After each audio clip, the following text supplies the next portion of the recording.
নমস্কার, এসকেআর online YouTube চ্যানেলে তোমাদের প্রত্যেককে স্বাগত। এই মাসের একটি গুরুত্বপূর্ণ নিয়োগ যেটা আজকের থেকে আবেদন শুরু হলো। পোস্ট অফিসে গ্রামীণ ডাক সেবকে নতুন নিয়োগ, যেখানে 28,000 শূন্যপদে নিয়োগ করা হচ্ছে। রাজ্যের প্রত্যেকটা জেলার থেকে অ্যাপ্লাই করতে পারো, পাশাপাশি আসাম এবং ত্রিপুরা থেকেও আবেদন করতে পারো। নিজের জেলাতে পুরোপুরি সরকারিভাবে নিয়োগ করা হচ্ছে। এই বছরের একটি গুরুত্বপূর্ণ নিয়োগ, যেখানে এখানে ডাক সেবকের পাশাপাশি তোমরা দেখতে পারবে বিপিএম অর্থাৎ ব্রাঞ্চ পোস্ট মাস্টার, এছাড়াও অ্যাসিস্ট্যান্ট ব্রাঞ্চ পোস্ট মাস্টার অর্থাৎ এবিপিএম, এই 3 ধরনের পোস্টে নিয়োগ করা হচ্ছে। ছেলেরা এবং মেয়েরা প্রত্যেকে আবেদন করতে পারো। নতুন নিয়মে এই নিয়োগটি করা হচ্ছে, তো ভিডিওটি সম্পূর্ণ দেখো।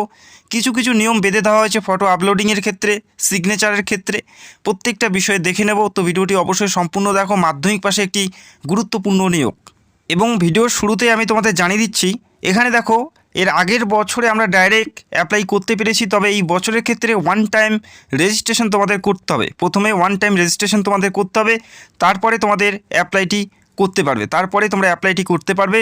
তো প্রথমে অনলাইন ওয়ান টাইম রেজিস্ট্রেশন তোমাদের কমপ্লিট করতে হবে এবং প্রত্যেকটা লিঙ্ক তোমরা ভিডিওর নিচে পেয়ে যাবে। রেজিস্ট্রেশন শুরু হয়ে গেছে 31/1/2026 থেকে এবং রেজিস্ট্রেশন চলবে 14/2/2026 পর্যন্ত। এবং আবেদন করতে পারবে তোমরা আজকের থেকে অ্যাপ্লাই করতে পারবে 02/02/2026 থেকে 16/2/2026 পর্যন্ত তোমরা আবেদন করতে পারবে। অর্থাৎ বেশি একটা সময় দেওয়া হয়নি অ্যাপ্লাই করার জন্য। এই তারিখের মধ্যে অ্যাপ্লাইটি করতে হবে। 2 তারিখ অর্থাৎ ফেব্রুয়ারির 2 তারিখ থেকে আবেদন শুরু হলো এবং আবেদন চলবে এই মাসের 16 তারিখ পর্যন্ত। এই 16 তারিখের মধ্যে তোমাদের সঠিকভাবে কেয়ারফুলিভাবে তোমাদের অ্যাপ্লাইটি পুরোপুরি সম্পূর্ণ করতে হবে। কোন পোস্টে কত বেতন দেওয়া হচ্ছে সেটাও তোমরা দেখে নাও। বিপিএম অর্থাৎ ব্রাঞ্চ পোস্ট মাস্টার, এই পদের ক্ষেত্রে 12,000 থেকে 29,380 টাকা পর্যন্ত বেতন আছে। অত্যন্ত ভালো মানের বেতন। এবং জানিয়ে রেখি, এখানে 4 ঘন্টা করে ডেলি বেসিস তোমাদের ডিউটি করতে হবে। অল ডে কিন্তু ডিউটি এখানে থাকছে না। এছাড়া এবিপিএম এবং ডাকসেবক পদের ক্ষেত্রে 10,000 থেকে 24,470 টাকা বেতন কিন্তু থাকছে। অত্যন্ত ভালো মানের বেতন। এখানে ডেলি বেসিস ডিউটি থাকবে 4 ঘন্টা করে, 4 ঘন্টার বেশি কিন্তু ডিউটি থাকবে না। এবং জয়েনিং হওয়ার পর বিভিন্ন সুযোগ সুবিধা তোমরা এখান থেকে পাবে, যেমন প্রমোশনের কিন্তু ব্যবস্থা রয়েছে। ধরো তোমরা গ্রুপ সিতে অ্যাপ্লাই করতে পারবে, যেখানে তোমরা গ্রুপ সিতে অ্যাপ্লাই করতে পারবে এই পোস্ট থেকে। বিপিএম, এবিপিএম বা ডাকসেবক থেকে তোমরা সরাসরি গ্রুপ সিতে অ্যাপ্লাই করতে পারবে, যেখানে কিন্তু তোমাদের জন্য রিজার্ভেশন থাকবে। তো অত্যন্ত গুরুত্বপূর্ণ নিয়োগ, অবশ্যই প্রত্যেকের অ্যাপ্লাই করা উচিত। আবেদন করার জন্য কি কি যোগ্যতা থাকতে হবে প্রথমে দেখে নাও। বয়স কত থাকতে হবে অ্যাপ্লাই করার জন্য। এখানে অ্যাপ্লাই করার জন্য যেটা বয়স তোমাদের থাকতে হবে, মিনিমাম যেটা তোমাদের বয়স থাকতে হচ্ছে 18। মিনিমাম বয়স 18 বছর থাকতে হবে এবং ম্যাক্সিমাম যেটা রয়েছে 40। 18 থেকে 40 প্রত্যেকে আবেদন করতে পারো। যারা ইউআর প্রার্থী অর্থাৎ জেনারেল প্রার্থী 18 থেকে 40 প্রত্যেকেই তোমরা এখানে আবেদনের যোগ্য।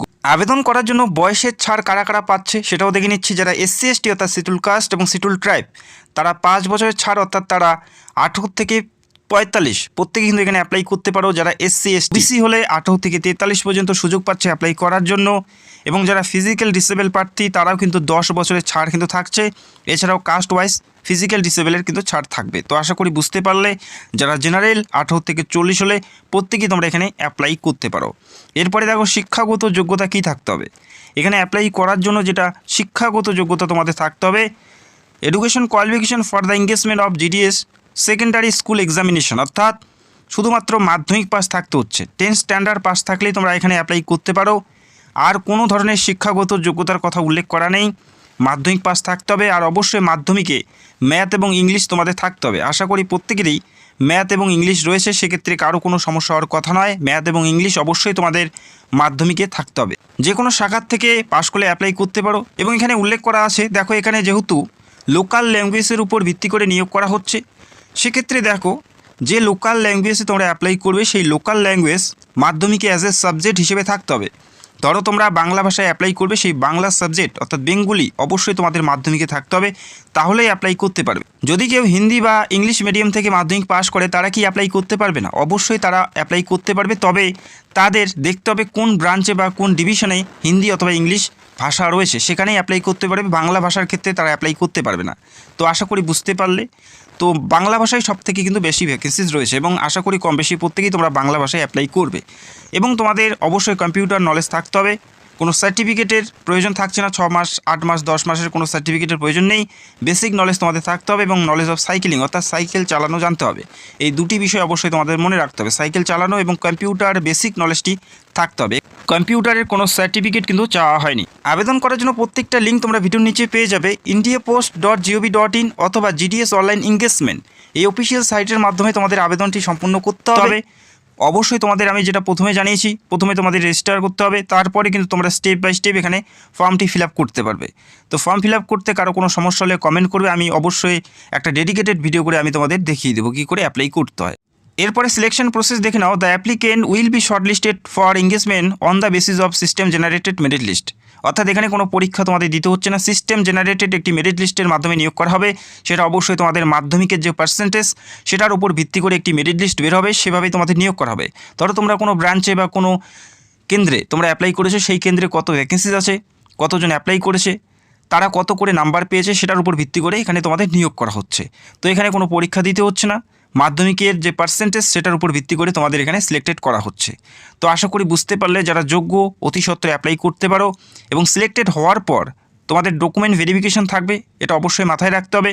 যখন সিলেক্টেড হবে, যে ব্রাঞ্চে অ্যাপ্লাই করেছো সেই ব্রাঞ্চ থেকে তোমাদের ডাকা হবে, সেখানে অবশ্যই তোমাদের মার্কশিট, আইডেন্টি প্রুফ সার্টিফিকেট, যদি কোনো কাস্ট থেকে বিলং করো সেই কাস্টের সার্টিফিকেট, যারা ফিজিক্যাল ডিসেবল প্রার্থী তাদের সার্টিফিকেট, যারা ইডব্লিউএস প্রার্থী তাদের সার্টিফিকেট, ট্রান্সজেন্ডার হলে তাদের সার্টিফিকেট এবং ডেট অফ বার্থ সার্টিফিকেট, এই প্রত্যেকটা সার্টিফিকেট তোমাদের রেডি করতে হবে ডকুমেন্ট ভেরিফিকেশনের আগে। পাশাপাশি মেডিকেল সার্টিফিকেট একটা লাগবে, সেটা issue by medical officer of any government hospital থেকে তোমাদের একটি মেডিকেল সার্টিফিকেট প্রয়োজন থাকবে যদি তোমরা সিলেক্টেড হও সেক্ষেত্রে। তো আশা করি তোমরা বুঝতে পারলে। অনলাইন থ্রু অ্যাপ্লাই করতে হচ্ছে। অ্যাপ্লাই করার জন্য অ্যাপ্লিকেশন ফি কত দিতে হবে? আবেদন করার জন্য 100 টাকা ফি তোমাদের দিতে হচ্ছে। অনলাইন থ্রু তোমাদের এই অ্যাপ্লিকেশন ফিটি জমা করতে হবে। এই 100 টাকা আবেদন করার জন্য প্রয়োজন থাকছে। পাশাপাশি যারা ফিমেল প্রার্থী, ফিমেল যে কোনো ক্যাটাগরি থেকে অ্যাপ্লাই করতে পারে, ফিমেল তাদের ক্ষেত্রে কোনো অ্যাপ্লিকেশন ফি নেওয়া হচ্ছে না। ফিমেল যে কোনো ক্যাটাগরি, ইউআর হতে পারে, ওবিসি হতে পারে, বা যে কোনো ক্যাটাগরি থেকে অ্যাপ্লাই করতে পারে, কোনো ফি নেওয়া হচ্ছে না। পাশাপাশি এসসি এসটি এবং যারা ফিজিক্যাল ডিসেবল প্রার্থী তারাও কিন্তু একদম বিনামূল্যে অ্যাপ্লাই করতে পারে। ফিমেল যে কোনো ক্যাটাগরি থেকে অ্যাপ্লাই করতে পারে, কোনো ফি দেওয়ার প্রয়োজন থাকছে না। এসসি এসটি হলেও তোমাদের দেওয়ার প্রয়োজন থাকবে না। তো আশা করি বুঝতে পারলে। শুধুমাত্র ইউআর এবং ওবিসি মেল প্রার্থী যারা রয়েছে তাদের ক্ষেত্রে 100 টাকা অ্যাপ্লিকেশন ফি দিতে হবে। সেটা অবশ্যই অনলাইন থ্রু তোমাদের জমা করতে হবে আবেদন করার সময়। তো আশা করি বুঝতে পারলে। যারা আবেদন করতে চাও অতি সত্বর আবেদন করতে পারো, বেশি একটা সময় নেবে না, কেননা বেশি একটা সময় কিন্তু দেওয়া হয়নি। আর শেষের দিকে সার্ভারের কিন্তু অনেকটা সমস্যা দেখা দেয়। এবং অ্যাপ্লাই করার সময় ফটোগ্রাফ এবং সিগনেচার তোমাদের অবশ্যই আপলোড করতে হবে। সিগনেচার এবং ফটোগ্রাফ আপলোড করতে হবে। অবশ্যই ফটোটি রিসেন্ট পাসপোর্ট সাইজের হতে হবে, আর সেটা জেপিজি অর্থাৎ জেপিইজি ফরম্যাটে তোমাদের ফাইলটি আপলোড করতে হবে। জেপিজি অথবা জেপিইজি ফরম্যাটে আপলোড করতে হবে 30 থেকে 100 কেবির মধ্যে। 30-এর কম হলে আপলোড হবে না, 100-র বেশি হলে আপলোড হবে না। এই 30 থেকে 100-র মধ্যেই থাকতে হবে। এবং ডাইমেনশন কী আছে, কত পিক্সেল থাকতে হবে, প্রত্যেকটা বিষয়ে উল্লেখ করা আছে, একবার অবশ্যই দেখে নেবে। আর অবশ্যই রিসেন্ট পাসপোর্ট সাইজের ছবি এখানে আপলোড করার চেষ্টা করবে। অ্যাপ্লিকেশন রিজেক্টেড হওয়ার মূল কারণ হচ্ছে ফটোগ্রাফ, যার কারণে প্রতি বছর প্রচুর প্রার্থীর অ্যাপ্লিকেশন বাতিল হয়। তো এই বিষয়গুলো অবশ্যই মাথায় রাখতে হবে। আর ফটোর ব্যাকগ্রাউন্ড অবশ্যই সাদা বা সাদাটে থাকতে হবে। অন্য কোনো ব্যাকগ্রাউন্ড তোমরা ইউজ করতে পারবে না। সেটা কিন্তু বাতিল হয়ে যাবে। সাদা বা সাদাটে তোমাদের ব্যাকগ্রাউন্ড রাখতে হবে। পাশাপাশি ক্লিয়ার ফটো তোমাদের এখানে আপলোড করতে হবে। আর সেলফি অথবা অন্য কোনো অ্যাঙ্গেলে যদি ছবি তুলে এখানে তোমরা আপলোড করো, সেটাও কিন্তু বাতিল বলে গণ্য করা হবে। তো অবশ্যই মাথায় রাখতে হবে, এই বিষয়গুলো তোমাদের দেখে নিতে হবে। এখানে প্রচুর প্রার্থী প্রতি বছরই কিন্তু তাদের অ্যাপ্লিকেশন বাতিল হয় এই সমস্ত কারণে। তো অবশ্যই যে ফটোটি আপলোড করবে সেটা যেন একুরেট হয়। ফটোগ্রাফের পাশাপাশি তোমাদের একটি সিগনেচার আপলোড করতে হবে, সেটা ব্ল্যাক অথবা ব্লু পেনের মাধ্যমে সিগনেচারটি করতে হবে। 20 থেকে 100 কেবির মধ্যে থাকতে হবে। 20-র কম হলে হবে না এবং 100-র বেশি হলে হবে না। প্লেন হোয়াইট পেপারের উপর তোমাদের সিগনেচারটি করতে হবে। ক্যাপিটাল লেটারে সিগনেচার করলে কিন্তু এই সিগনেচার বাতিল হওয়ার কারণে কিন্তু তোমাদের অ্যাপ্লিকেশনটি বাতিল হবে। তো এই বিষয়গুলো মাথায় রাখবে। এখানে কোনো মিস্টেক করলে অবশ্যই পুরোপুরি অ্যাপ্লিকেশন বাতিল হবে। ব্লার ফটোগ্রাফ বা ব্লার সিগনেচার এখানে আপলোড করবে না। অত্যন্ত গুরুত্বপূর্ণ নিয়োগ, যারা অ্যাপ্লাই করতে চাও করতে পারো। রেজিস্ট্রেশন লিঙ্ক এবং অ্যাপ্লাই লিঙ্ক প্রত্যেকটা লিঙ্ক ভিডিও নিচে পাবে, সেখান থেকে সরাসরি অ্যাপ্লাই তোমরা করতে পারো। আবেদন করার সময় যদি কেউ মিস্টেক করে ফেলো সেটা তোমরা কারেকশন করতে পারবে। আবেদন শেষ হওয়ার পর 2 দিন তোমরা সময় পাবে। সেই 2 দিনের মধ্যে তোমাদের কারেকশন বা মডিফাই বা এডিট তোমাদের করতে হবে। তো চেষ্টা করবে যাতে এডিট বা মডিফাই করতে না হয়, সেভাবে কেয়ারফুলিভাবে দেখে শুনে অ্যাপ্লাই করার চেষ্টা করবে। আজকের থেকে আবেদন শুরু হলো, আবেদন চলবে 16 তারিখ পর্যন্ত। এই তারিখের মধ্যে অ্যাপ্লাইটি করতে হবে। তবে প্রথমে জানিয়েছি, প্রথমে রেজিস্টার করতে হবে। রেজিস্টার করার জন্য লিঙ্ক তোমরা ভিডিও নিচে পাবে। প্রথমে রেজিস্টার করবে, তারপরে অ্যাপ্লিকেশনটি পুরোপুরি সম্পূর্ণ করবে। যদি কোনো সমস্যা হয় কমেন্ট করবে, আমি রিপ্লাই দিয়ে হেল্প করার চেষ্টা করব। তাতেও যদি সমস্যা হয় আমি অবশ্যই ভিডিও করে তোমাদের স্টেপ বাই স্টেপ অ্যাপ্লিকেশন প্রসেসটি তুলে ধরবো। অত্যন্ত গুরুত্বপূর্ণ নিয়োগ। যারা চ্যানেলে নতুন দর্শক, চ্যানেলটাকে সাবস্ক্রাইব করে রাখবে। ভিডিওটি দেখার জন্য